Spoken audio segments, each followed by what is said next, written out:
안녕하십니까? 저희는 3주고요. 저희 이성과 신앙 지금까지 4주차까지 강의를 진행을 했습니다.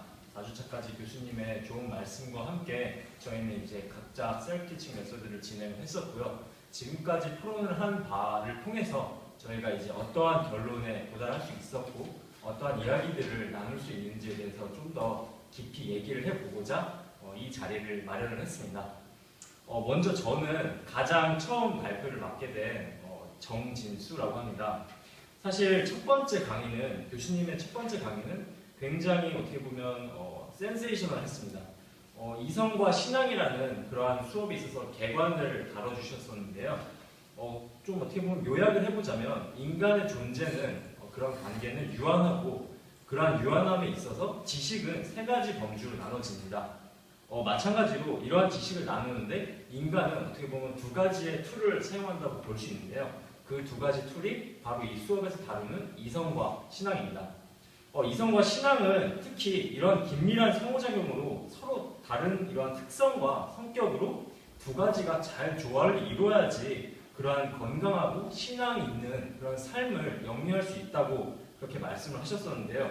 그렇다면 이러한 특성과 관계가 어떻게 상호 조화를 이루고 호혜적인 관계로 나아갈지에 대해서 교수님이 앞으로 얘기를 하고자 이러한 개관을 준비하셨던 것 같습니다. 저는 사실 여기에서 느낀 바가 무엇이냐면은 앞으로 강의를 하셨던 이창훈 학우나 강태선 학우에게서도 그런 점을 느낄 수 있었는데요.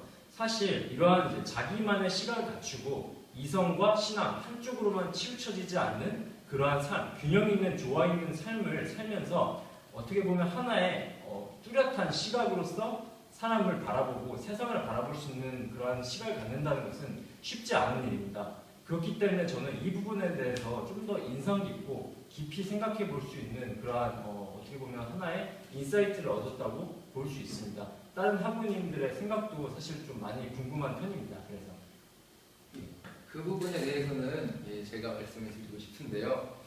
저는 일단 교수님의 첫 번째 수업을 듣고 생각을 하였던 게 사실 수강 신청을 하기에 앞서서 저는 이성과 신앙이라고 했을 때 신앙이라는 측면 솔직히 약간 부정적인 생각을 갖고 있었어요.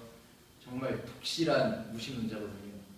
그런 상황에서 저희 친구들이 수업이 정말 좋다는 얘기를 듣고 이 클래스를 듣게 되었는데 첫 번째 강의를 들으면서 느꼈던 게 이성과 신앙이 절대로 분리되어 있는 개념이 아니라는 걸 알 수 있었고 저 같은 경우는 사실 지식이라는 측면에서 그 범주 안에 이성과 신앙이 같이 들어갈 수 있을 거라고 생각을 못했었는데 교수님의 얘기를 듣고 신앙이라는 게 반드시 제가 생각했던 비이성적인 어떻게 생각하면 말로서 표현할 수 없는 그런 사람의 감정적인 부분만을 다루는 것이 아니다 라는 것을 알 수 있었고요. 또 하나 인상 깊었던 점은 지식을 범주화시키는 데 있어서는 두 가지 방법, 이성과 신앙을 썼었지만 그 안에서 세 가지 범주로 나눴던 것과 우리 모두가 알 수 있는 일반 상식 그리고 누군가는 알 수 있는데 나머지는 알 수 없는 그런 일반적인 이론들 그리고 미지의 법, 미스테리 이 세 가지 측면에서 지식을 범주했다는 거에서 좀 많은 깨달음을 얻었고 그리고 결국 이번 강의를 통해서 저는 약간 신앙에 대해서 다시 한번 생각해 볼 수 있는 계기가 되었었습니다. 네, 정유준 학생이 방금 지식에 대해서 말씀을 해주셨는데 저 같은 경우는 또 거기에 대해서 2주차 발표를 하면서 제가 느꼈던 거는 교수님께서 지식이라는 것이 우리가 보통 즉각성이라고 표현하셨는데 즉각적으로 보고 느낀 것, 이제 보기에 좋았던 것들을 쉽게 믿어버리는 사람들이 쉽게 믿어버리는 경향이 있다고 말씀을 하셨어요. 저는 거기에 대해서 굉장히 공감을 했었고 또 지식이라는 것이 개인적인 것보다는 사회적으로나 이제 사회적으로 용인될 수 있는 지식들이어야 하는데 사람들이 보통 지식이라는 것에 개인적이기 쉽다는 거예요. 그래서 전에 교수님과 식사에서도 교수님께서 이런 말 하셨는데 모든 일을 보이는 대로 다 믿으면서 그걸 다 안다고 생각하는 것은 굉장히 오만한 것이라고 교수님께서 저희들의 그런 말씀을 하셨는데 저는 거기에 대해서 공감을 했었고요. 또 거기에 대해서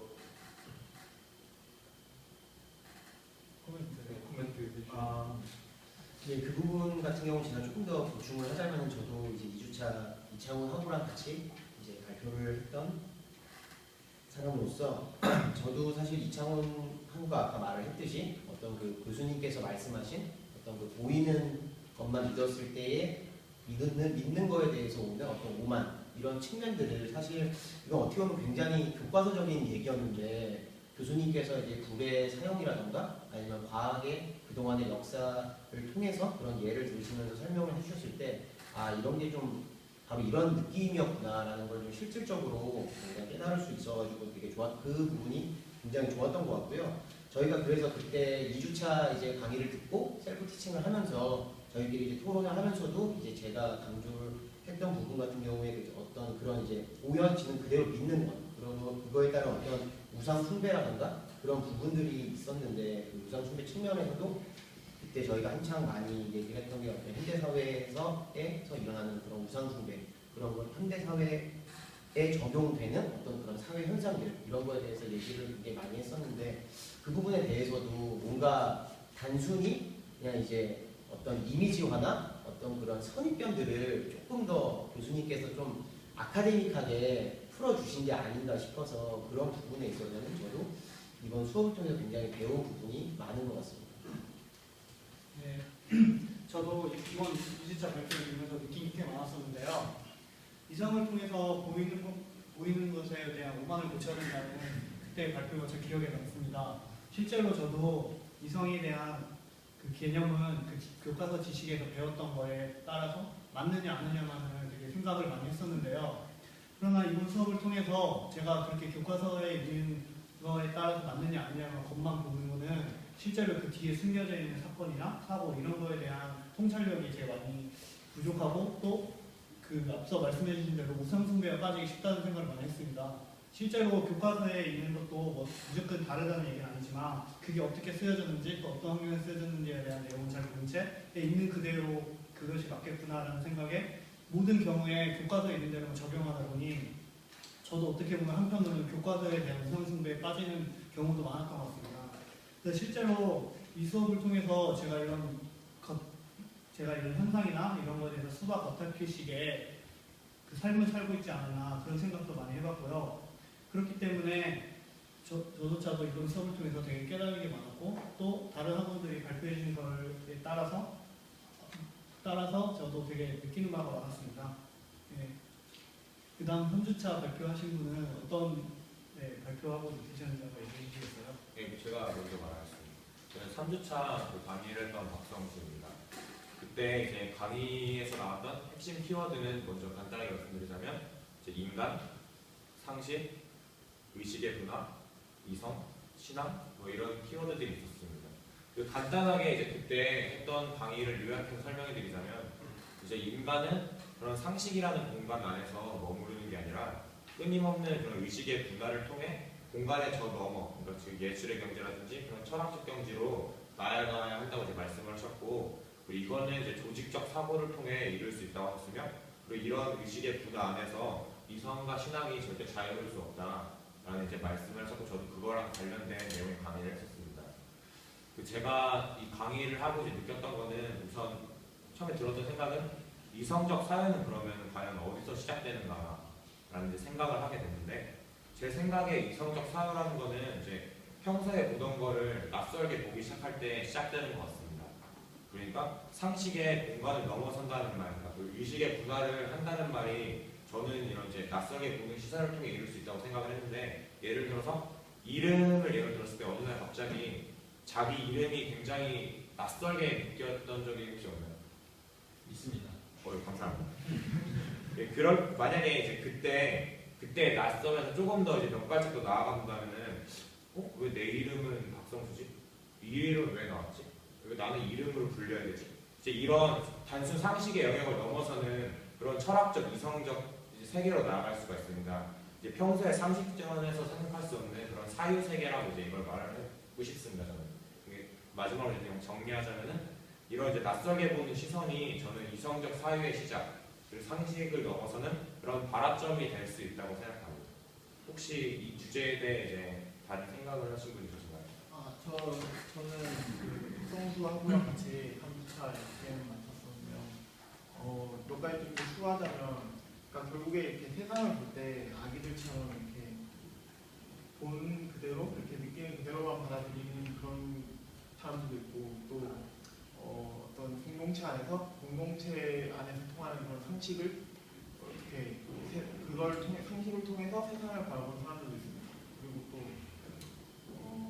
이게 상식이란 건 이렇게 사회마다 달라질 수 있잖아요. 그런데 어떤 곳에서도 이렇게 다 통할 수 있는 그런 과학적인 그런 시스템매틱한 미닝으로 이제 세상을 바라보는 사람들이 있는데, 이제 그 차이는 다 사람이 이제 어렸을 때부터 성장해 나가면서 어떤 식으로 의식의 분할을 하느냐에 따라 다릅니다. 근데 제가 가장 크게 좀 감명받았던 거는 교수님이 이것들 간에 우열이 없다고 그랬거든요. 그러니까 어떤 게 정상이고 어떤 게 못하다 이런 말을 안 했었는데, 그거를 딱 처음 들었을 때 예전에 읽었던 책 중에 그 레비 스트로스의 열대의 눈물이라는 책이 있는데, 그 책을 보면은 이제 원주민들이 어떤 가지고 있는 야만적인 문화가 이게 우리 입장에서 봤을 때 야만적인 문화지만 그 사람들에게는 상식이 된다 뭐 이런 내용이었거든요. 그래서 그 부분에 참 감명을 많이 받았어요. 저는 사실 이 수업 전에는 나의 의식에 대해서 생각해볼 기회가 별로 없었던 것 같아요. 근데 이번 수업을 통해서 처음 나의 의식에 대해서 생각해볼 기회가 되었던 것 같아서 되게 좋았던 것 같고요. 저는 이번 수업을 통해서 의식은 교육 그리고 경험을 통해서 만들어진다고 생각했습니다. 그러니까 짜고 시고 맵고 그런 우리가 단순히 그냥 경험하지 않고 그냥 태어나서 바로 이렇게 느낄 수 있는 그런 감각 같은 거는 의식이 아니라 단순한 상식이라고 생각을 하고요. 우리가 성장하면서 배우고 느낀 것을 통해서 만들어진 개념이 바로 진짜 의식이라고 이번 수업을 통해서 알게 되었고요. 예를 들어서 길에 휴지를 버리지 말아야 한다는 것을 이런 의식이 누군가의 푸시를 통해서 주입된 것이 아니라 내가 커가면서 이제 엄마, 아빠 뭐 이런 사람들이 길에다 휴지를 버리지 않는 것을 보고 배우면서 만들어진 것이라고 생각했습니다. 또 이제 며칠 전에 뉴스 기사를 보니까 우리 학교 기숙사 청소 노동자 사건을 다시 한번 생각을 해보게 됐어요. 그러니까 제가 아까 말씀드린 것처럼 의식은 경험을 통해서 만들어진다고 했잖아요. 근데 이제 그러니까 같은 경험이 없으면 같은 의식을 할 수 없다라고 생각을 했어요. 그래서 뭐 청소 노동자 같은 경우에도 뭐 우리는 좀 노동자 계층이니까 알바도 막 해보고 이러면서 이런 경험을 통해서 그 임금을 토요일날 일을 하고도 임금이 나오지 않는 거에 대해서 격분을 하게 되는데, 이제 노동자 계층의 경험이 없었던 사람들은 그런 경험이 없으니까 그런 의식 자체가 없다고 생각했고요. 그러니까 지금까지 나의 경험 이제 모두 다 네, 의식은 경험을 통해서 만들어지는 거라고 생각했습니다. 그래서 제가 지금까지 생각했던 내가 의식이라고 생각했던 것들이 모두 다 진짜 의식은 아닐 거라고 생각했습니다. 다음. 저는 4주차 STM 강의를 맡은 김민주라고 합니다. 저는 처음에 이 수업을 들었을 때 이성과 신앙이라는 단어 자체는 되게 간단하고 어려운 것이 없다고 생각했는데, 그 수업을 들으면서 그 수업 중에 추천 의미라든지 어려운 내용이 너무 많이 나와서 완벽히 이해하지는 못했고 100% 이해하기는 아주 어려웠습니다. 먼저 4주차 강의를 간단하게 요약하면 중점적인 내용은 의식의 분화랑 내면성이었는데요. 의식의 분화는 자기가 배움으로써 수정을 하면서 이렇게 자기의 의식과 생각과 행동을 수정해가면서 변화 발전시켜 나가는 것이라고 했습니다. 그리고 내면성은 자신의 고정된 생각이 아닌 있는 그대로 받아들이는 것이라고 교수님께서 말씀하셨는데요. 교수님께서는 내면성이 없이 어떠한 발전도 할 수 없다고 하셨습니다. 그리고 그 사소한 것 중에서 행복을 찾을 수 있다고 했고, 내면성을 통하면은 당연하다고 생각하는 것과 그 진정한 의미를 찾을 수 있다고 하셨습니다. 교수님께서는 이러한 예로 먹는 것을 들어서 설명하시는데요. 저는 이런 강의를 듣고 하나 느낀 점은 내면성이 우리의 판단의 기준이 될 때 올바른 생각과 행동을 할 수 있고 또 성찰을 할 수 있다고 생각했습니다. 또한 이 강의를 통해서 우리가 잊고 살고 있는 것이 있고 또 이런 진정한 의미를 놓치고 살아가고 있지 않은가 생각한 좋은 강의라고 생각합니다. 네. 김민구 학생과 같이 4주차 STM을 맡았던 이동혁입니다. 김민구 학생의 발표를 조금 더 보충해서 제가 말씀을 드리면 제가 잡았던 4주차의 키워드는 배움의 자기주장 과정과 인간의 내면성입니다. 그 앞에서 김민구 학생이 말을 해줬던 것처럼 배움의 자기주장 과정은 배운 후에도 자기가 어떤 것을 어디가 맞고 어디가 틀렸는지 머리로 아는 게 아니라 자기가 그것을 진정으로 알 때까지 끊임없이 계속 고쳐나가면서 배운다는 것을 의미하고, 인간의 내면성이라는 것은 어떠한 것을 있는 그대로 받아들이는 것이라고 합니다. 제가 생각을 할 때 그 두 가지 키워드 중에서 좀 더 중요한 키워드는 배움의 자기조정 과정이 아니었는가 제가 생각을 하는데요. 왜냐하면 결론적으로 교수님께서 말씀을 하셨던 것은 인간의 내면성이라는 것도 시간의 흐름에 따라서, 시대에 따라서, 상황에 따라서 끊임없이 고쳐지고 교정이 되어야 그것의 가치나 효용성이 유지가 될 수 있다고 하셨기 때문에 제가 생각할 때는 그 수업의 전체적인 키워드는 배움의 자기조정 과정이 아니었는가 생각을 합니다. 저도 배움의 자기조정 과정을 배운 후에 어떤 것이 배움의 자기조정 과정인가 생각을 해봤는데, 저희가 공부를 하는 것 자체도 배움의 자기조정 과정이 아닌가 생각을 해요. 왜냐하면 저희가 이제 학기 중에는 쭉 배우고 이제 방학 때면 다시 까먹고, 학기 중에 다시 기억을 되살려야 진도를 나갈 수 있는 것처럼, 저희가 어떤 것을 배웠다고 해서 그걸로 끝이 아니고 그것을 어떤 것에 적용을 시키고 실질적으로 사용하기 위해서는 배움의 자기조정 과정을 꾸준히 해야 그걸 진짜로 쓸 수 있지 않은가 그렇게 생각을 합니다. 네, 저도 이동혁 형님의 의견에 좀 동의하는 편인데요. 4주차가 인간 의식의 분화와 인간의 내면성에 대해서 교수님께서 얘기를 해주셨는데, 저도 특히 인간의 의식 분화에 대해서 좀 흥미롭게 들었고요. 그리고 인간의 의식 분화가 우리 삶 속에 많이 녹아있다고 생각을 했습니다. 네, 옛말에 100번 듣는 것보다 한 번 보는 게 낫다, 한 번 경험하는 게 낫다 이런 말이 있는데, 제가 화공과인데 저희 과에서는 실험을 굉장히 많이 하거든요.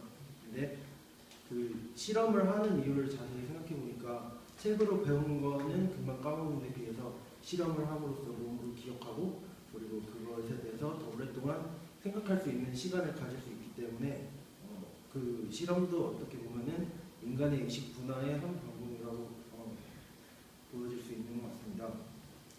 네, 그래서 저는 결론적으로 올바른 배움의 자기 조정과 성찰을 통해서 자기 자신을 다듬는 시간을 가지는 것이 좋다고 생각합니다.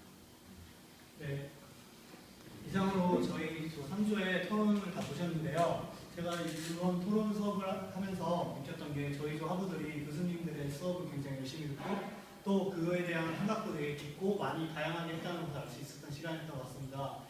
앞서 배웠던 내용뿐만이 아니라 그 뒤에 배우는 앞으로 배울 내용들도 더 열심히 듣고 많은 생각을 할 수 있는 3주가 되겠습니다. 네, 감사합니다.